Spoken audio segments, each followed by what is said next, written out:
Hello， 大家好，欢迎大家来到极客吧讲武堂，我是张磊。之前呢，我们跟大家分享了 iPhone 8不充电故障的案例解析。今天我们给大家分享一下 iPhone 8不触摸故障的维修实战案例。最近呢，遇到了很多的 iPhone 8以及 iPhone 8 Plus 都是相同不触摸故障，而且呢，解决的方案也是一模一样。那这个故障应该算是一个通病了。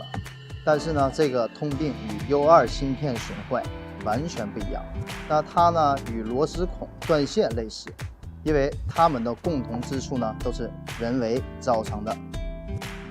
很多同行呢都知道，螺丝孔断线是因为拆装手机的过程中呢，螺丝的位置记错了。那很多人把长的螺丝拧到了短螺丝的这个螺丝孔上面，所以造成主板的导线呢被这个长螺丝割断了。那进而呢，手机出现了开路的状态，所以手机出现了问题，那解决方案呢就很简单了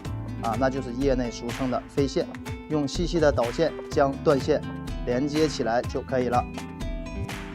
今天的主题 iPhone 8不触摸故障的造成原因呢，也是如出一辙了。那问题的造成原因几乎都是很多同行呢在接到 iPhone 8屏幕问题的手机，然后给手机做测试的时候呢，由于 iPhone 8的屏幕总成价格比较高，手里呢没有 iPhone 8总成的这个现货，所以直接用 iPhone 7的屏幕总成连接到了 iPhone 8的主板上进行测试导致的。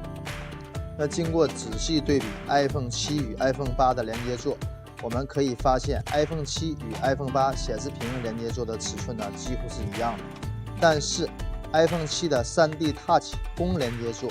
与 iPhone 8的弓连接座在宽度上面有一些公差。那 iPhone 7比 iPhone 8的要大，所以呢 iPhone 8的母连接座在被 iPhone 7的弓座插入了以后，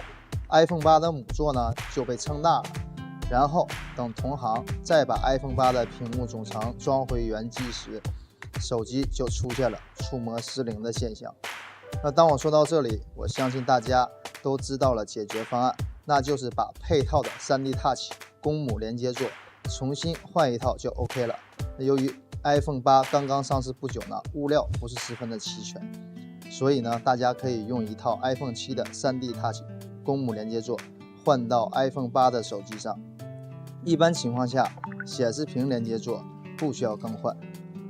最后，我们再次提醒大家，虽然呢我们在对比 iPhone 7与 iPhone 8图纸的时候，那两者采用的方案呢是相同的，但是经过以上的这个案例呢教训，我们就千万